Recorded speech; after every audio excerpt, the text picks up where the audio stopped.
very much. Everyone stay relaxed. Tomorrow will be a very significant night in comedy. I am very surprised to get this award this young, but I promise you I deserve it.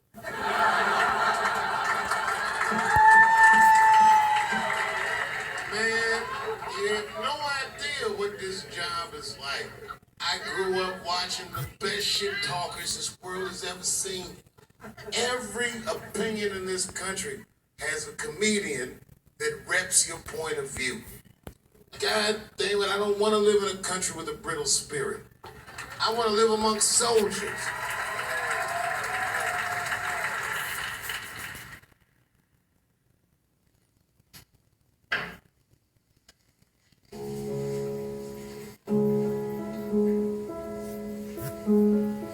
How are you so young getting this award? Well, it took me 32 years. Hey, all right, now. Dave Okay. stuff. All right, good will, guys. Savages. I can't remember how it goes.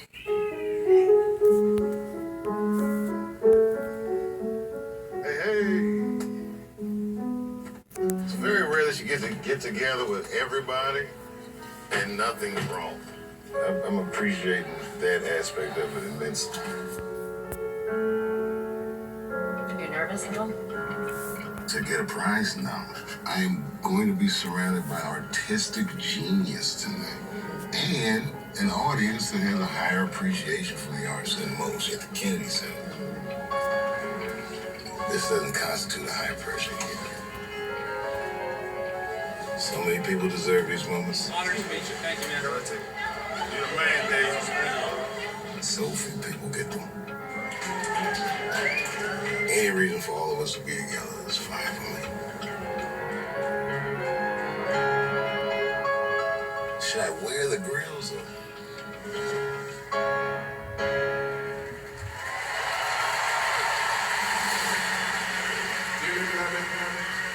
We are gathered here today to get through this lifetime prize called Twain and celebrate a legend named Dave. Electric words, it means you remember forever, and that's a mighty long time. But I'm here to tell you that tonight is more than a celebration of what this legend has done. It is to rejoice in what he is doing and to acknowledge that for Dave, the best is yet to come.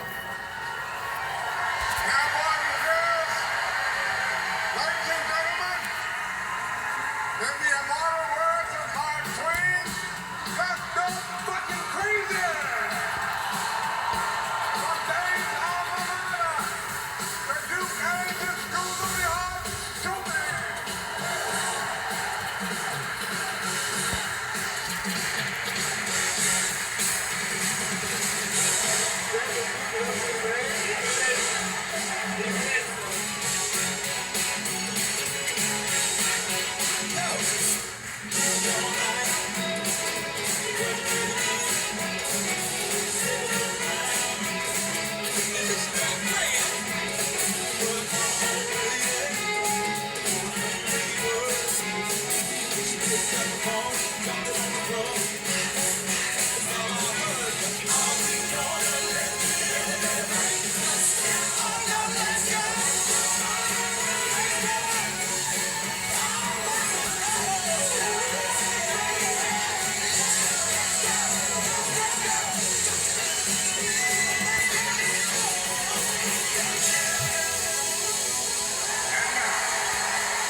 Mark Twain Prize for American Humor, Dave Chappelle.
y'all. Look at this room. Look at the people we got here at this party.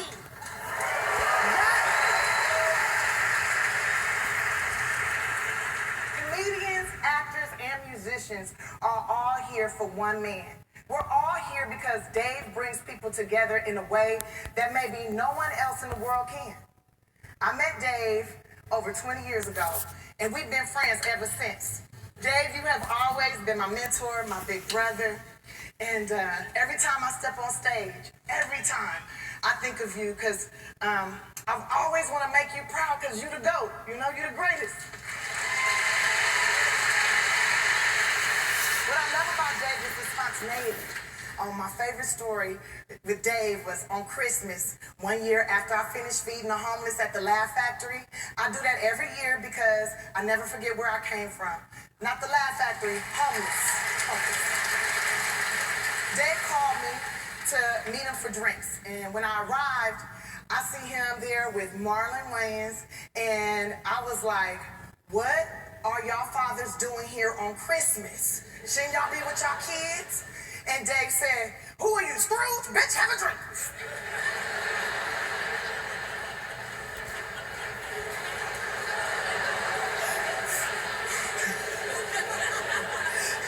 So we laughed and joked till about 1 a.m. And Dave was like, y'all want to go bowling? And we were like, ain't no bowling alley open on Christmas this late. Like, what you talking about? And he started laughing. He said, do you realize I'm Dave Chappelle? He made a phone call, and then we jumped in his SUV, and then we started going up this hill, and then we pulled up to these huge gates. I mean, huge. I was like, are we finna be bowling at Jurassic Park? We get out the car, go to the door, and guess who opened the door? Guess who opened it? I said gas, bitch, gas. Eddie Murphy opened the door. We was at Eddie Murphy house. We was at Eddie Murphy house. And I was like,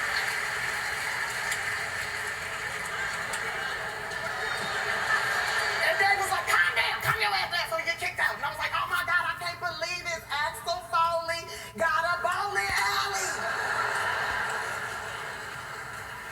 Man, we must have talked and laughed and shared stories for hours. And that's the kind of guy Dave is, just spontaneous. And he's magical, and he's a horrible bowler.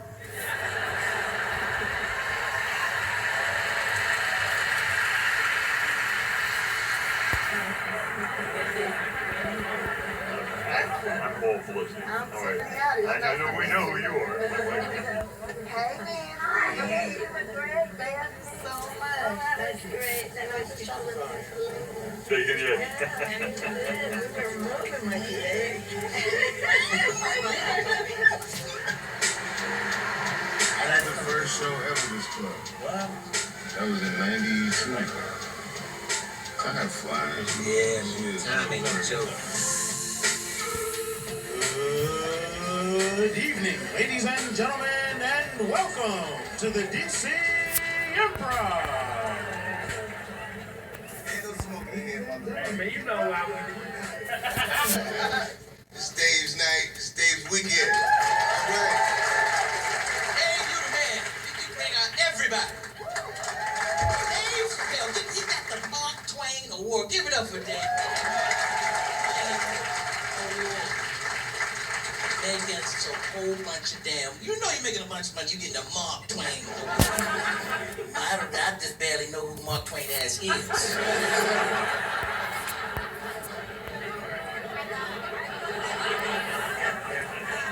Man, I cannot tell you what it is like to get an honor like this in the very city I started from. In fact, a little trivia for you. The first show in this very room, I was the first comedian on stage. It was me, a guy named Brian Regan, and some dyke named Ellen DeGeneres.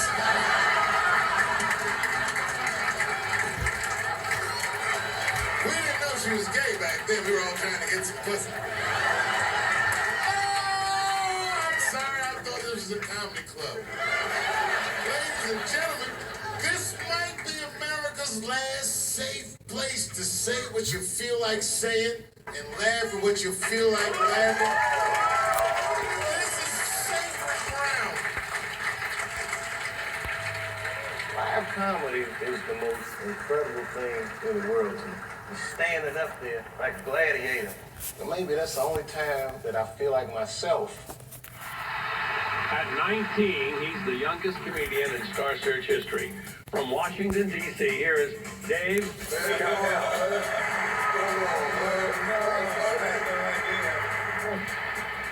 I don't know if they mentioned this. I was recently on Black Entertainment Television. I kind of have a feeling most of you haven't seen that. I don't know why.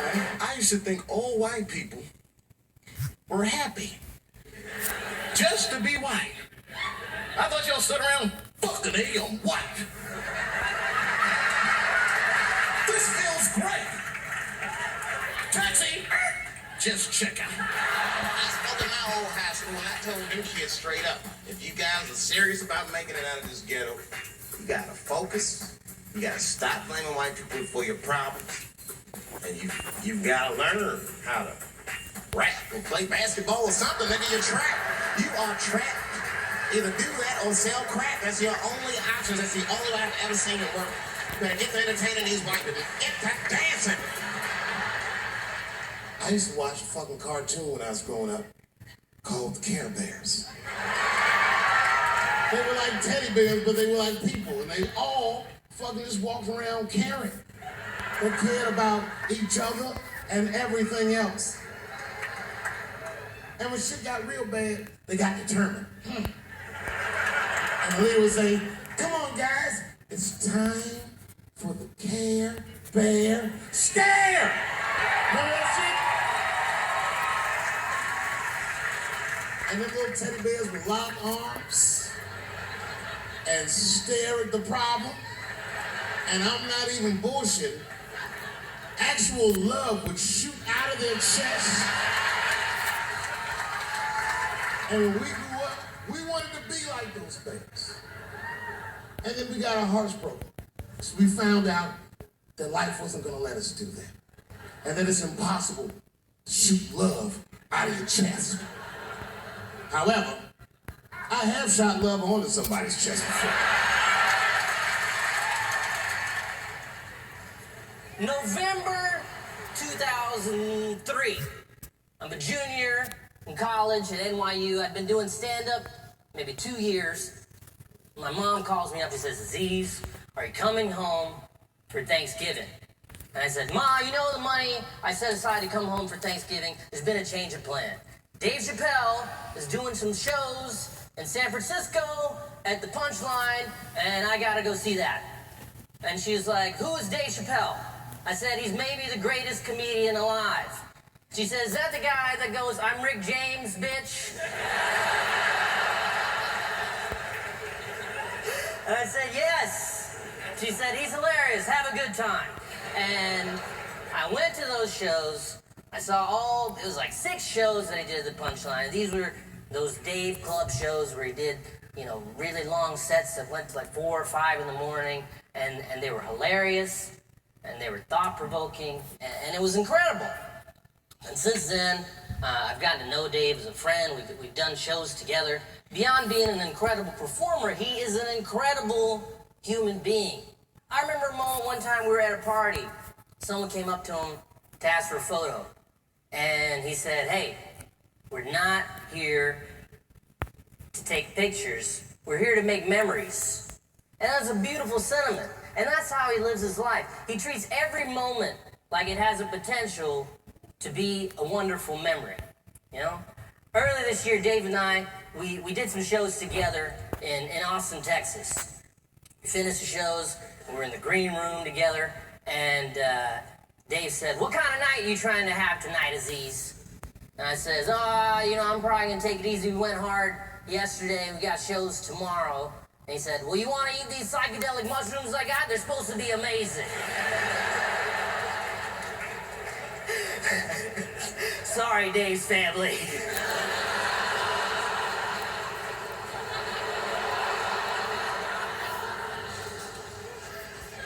I said, I don't know, Dave. Maybe I'll just take it easy and get some rest for tomorrow. And he said, well, Aziz, no one knows this, but tomorrow they're going to announce that I am the winner of the Mark Twain Prize for American Humor. And he said, what are you going to tell your kids 20 years from now, Aziz? Are you going to tell them I was there the day Dave Chappelle found out he won the Mark Twain Award and we ate mushrooms together and we had the night of our lives? Or are you going to tell them you got some sleep?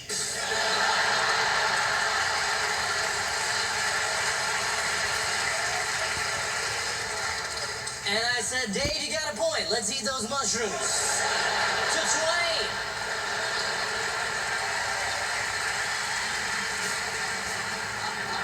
This is some real shit. I think if dogs could talk, neglected dogs, they would sound like Dave Chappelle.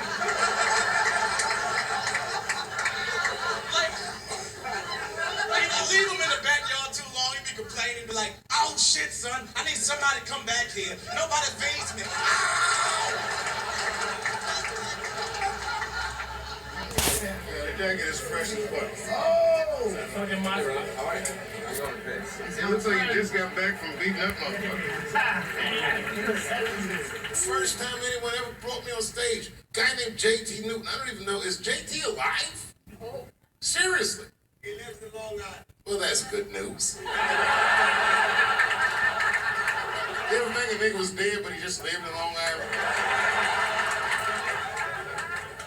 I went to the comedy club with my very best friend. We're still friends to this day.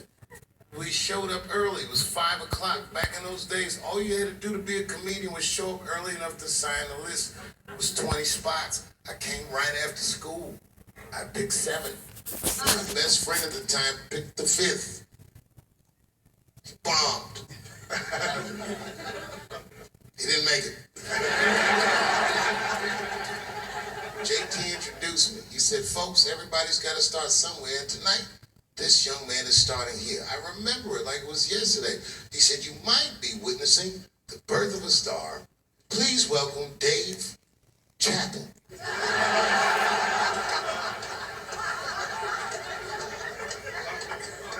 I went by myself, but by the time I went on, my mother, who was here tonight, and her mother, who is no longer with us, showed up. I begged you not to come. Oh, I begged her not to come. So the only way I can handle this is to confront it. So I went to my grandmother and I said, listen, Nana, listen, I'm going to say you some things tonight that you have never heard me say. And Mom, you'll appreciate this. Do you remember what your mother said to me? I've heard words. No. She said, baby, do this shit. It was on. I guess what I'm trying to say to you, Mom, not only thank you, but I told you so. There are times when you need someone. Yeah, Dad. We love you, brother. Yes. There is a light that shines special for you and me. I never knew a la like this. Gotta be something for me to write this. Queen, I ain't seen you in a minute. Wrote this letter and finally decide to send it. Sign, seal, deliver for us to grow together. Love has no limit, let's spin a slow forever. Your heart is weathered by what studs did to you. I ain't gon' sorrow, I did it too. Cause of you feelings I handle with care. Brothers recognize your life, they can't handle the glare. Hey, I ain't the type to walk around with matches. Search a relationship is effort. I'm at your work. Be the one that make you happiest, hurt you the most. The end is near. Come close to the most high. Regardless of what happened on him, let's rely. Yeah, yo. Say what? Come on. Yeah, let them know about the light, y'all. Come on. There is a light that shines It shines so special for you and me. yeah. Yeah, tick-a-da, tick-a-da, tick-a-tick-a-da-da, tick-a-da, tick-a-da, tick-a-tick-a-da-da, tick-a-da, tick-a-da, tick-a-tick-a-da. Yo, I'll tell you the rest when I see you. Peace. Dave, you the greatest, baby. We love you, man. The greatest, brother. The peak in the light. Ladies and gentlemen, the incomparable John Legend.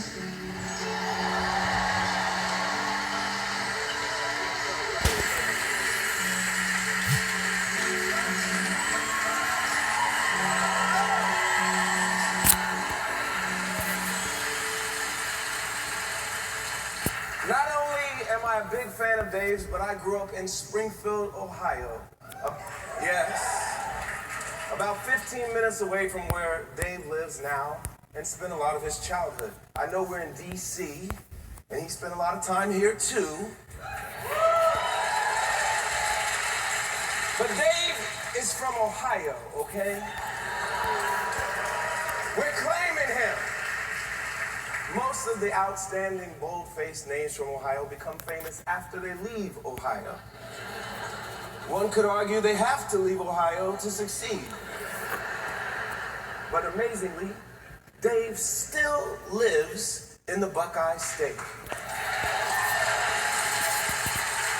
He still lives in the kind of town that makes people wonder, why does Dave Chappelle live in that town? He lives in the so-called forgotten America. Dave never forgot about it. He has brought the world to Ohio.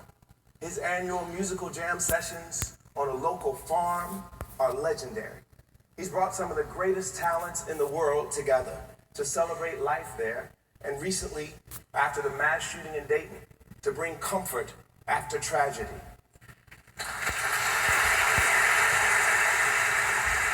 And of course, the most iconic and unforgettable jam session that will go down in history was back in 2005. He took a group from his hometown in Ohio, including students from our local historically black university, Central State, on a bus to Brooklyn. Yes. And when they got to Brooklyn, what an amazing pop culture moment Dave created.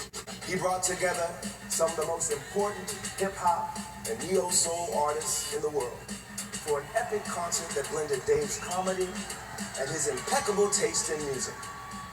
Comedians and musicians were like this. Every comic wants to be a musician. Every musician thinks they're funny. You must got 3 titties, one for milk, one for water, another one is out of order. Hit me! Wow! It's not even that funny, but with the hit, it just pushes it over the top. Nobody has 3 titties. That's ridiculous. All these people that have come to this concert, before I ever met them, I was fans of theirs. So to work with these people in this kind of setting, it's a dream come true. This is the concert I've always wanted to see.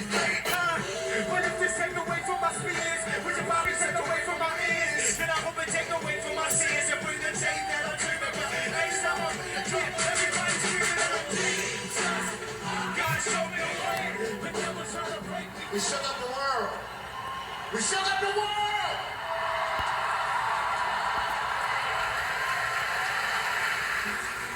How you doing?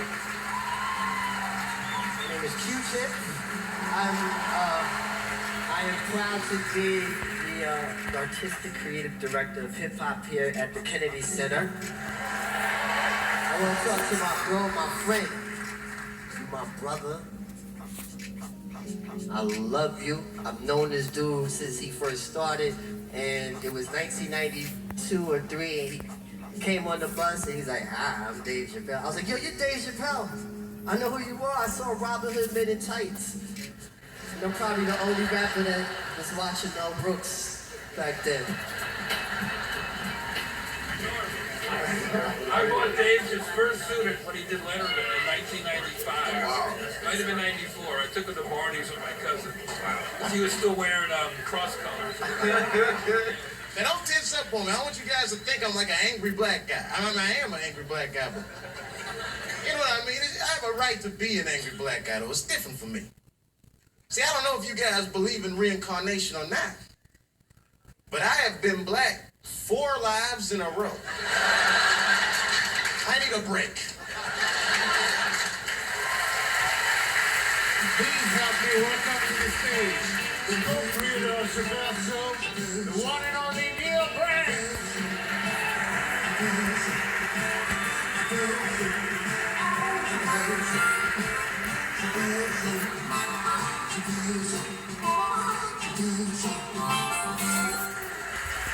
Hi, Dave. Honestly, I don't know how this night came to be. Dave doesn't tend to like formal events. Normally, he dresses like a window washer. I can only imagine his wife Elaine said to him, "Babe, how could I get you to stop smoking for 2 hours?"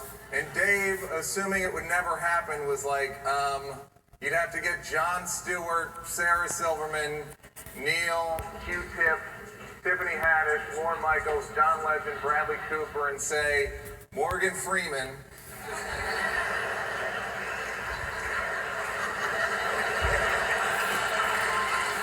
To fly to DC and honor my talent. Elaine said, great, October 27th. The day was like, shit!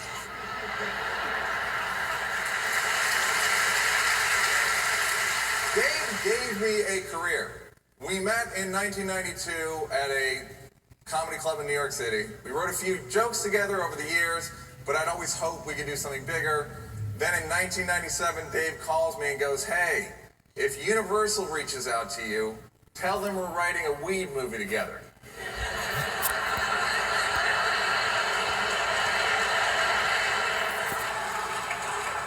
And I was like, what weed movie? And Dave said, don't worry about it.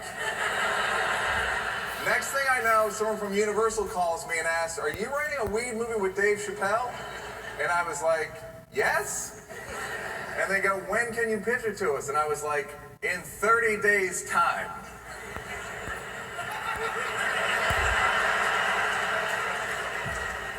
So we had a month to figure the pitch out, and finally on day 29, I called Dave, and I'm like, dude, we got to work this weed movie out. And he goes, what weed movie?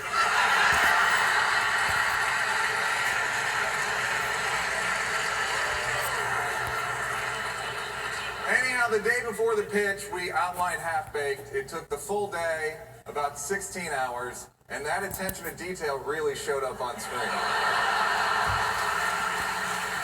I don't know about y'all, but I can't even move. It's like I feel stuck here, yo.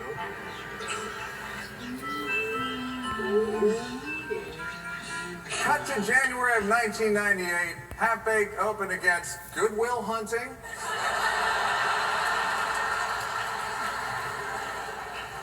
Wag the Dog, As Good as It Gets, and oh yeah, Titanic.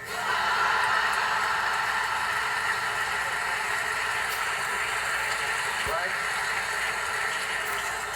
It was a critical and commercial flop, and quite frankly, isn't very good. A couple years later, after the stink wore off, both professionally and personally, Dave and I were on the phone again, which was a thing people used to do. And he says to me, hey man, we should do a TV show like Playboy After Dark. Now, if you remember what Playboy After Dark was, get your affairs in order because you're on death's door. If you don't remember Playboy After Dark, it was a super laid-back TV show in the 1970s hosted by Hugh Hefner, who was a magazine publisher and mild sex trafficker. Imagine Jeffrey Epstein with a grotto.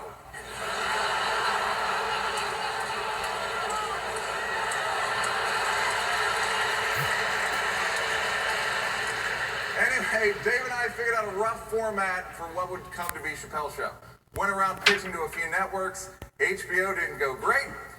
The woman actually said to Dave, and I quote, why do we need you when we have Chris Rock? See, back then, there could only be one popular black comedian at a time. Unlike today, when there can be 3. So then a few minutes later, we pitched Comedy Central, and they bought it. We made the pilot for Chappelle Show, we got picked up to series, and the show went really well. Like, absurdly well. Like, so well, you gotta go to Africa well. Our top story? As we all know, Congress recently approved paying over $1 trillion to African Americans as reparations for slavery. And I got enough cigarettes to last me and my family for the rest of our lives. I'm rich, biatch. When we started the show, I knew Dave was the funniest person I'd ever met. By the end of the show, I knew Dave was one of the funniest people who'd ever lived. There were times where he would just improvise something that we'd never talked about before, maybe never even thought about before. Clayton Bigsby's entire speeches about breathing the white man's air and Will and Grace, all improvised. If you don't like Will and Grace, that don't mean there's something wrong with you. Maybe there's something wrong with Will. He's homosexual. Tyrone Bigham's speech to the kids about doing drugs with Mickey Mouse, totally made up. You know what dog food tastes like? Do you? It tastes just like it smells. Delicious. Rick James saying it's a celebration, and fuck your couch. I know when you're rich, motherfucker. Fuck your couch, nigga. Fuck your couch. And what do the five fingers say to the face? He made it all up. Writing and directing Dave sometimes was as simple as me standing on set with my jaw hanging open like, cut? The thing that I love about Chappelle's show is it allowed Dave to be his entire self, to express his intellect, his anger, his morality, his silliness, his hypocrisies, his sadness, his blazing talent. Chappelle's show was a rare thing. It was a fully faceted document of a human being living in the United States of America while having the surreal experience of being born with black skin. So, you know, Playboy After Dark. Also, the show was personal. See, I always felt like Dave blamed me for the failure of Half Baked. So one day we were shooting a sketch where Dave quit the show because he got Oprah pregnant. And we're doing a scene where he's going like rampaging through the offices, and he gets to me and he dumps trash over my head. And here's why I suspect he blamed me for Half Baked. As he dumped the trash over my head, he said, "This is for Half Baked."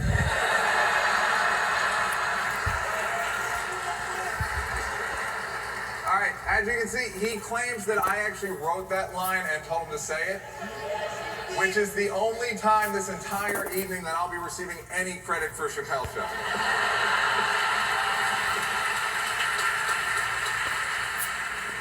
Me and Dave are both from D.C., which means that we start our careers taking the train to fucking comedy shows. Dave Chappelle is the oldest young comedian in the fucking business. This motherfucker's 44, been doing comedy for 43 years.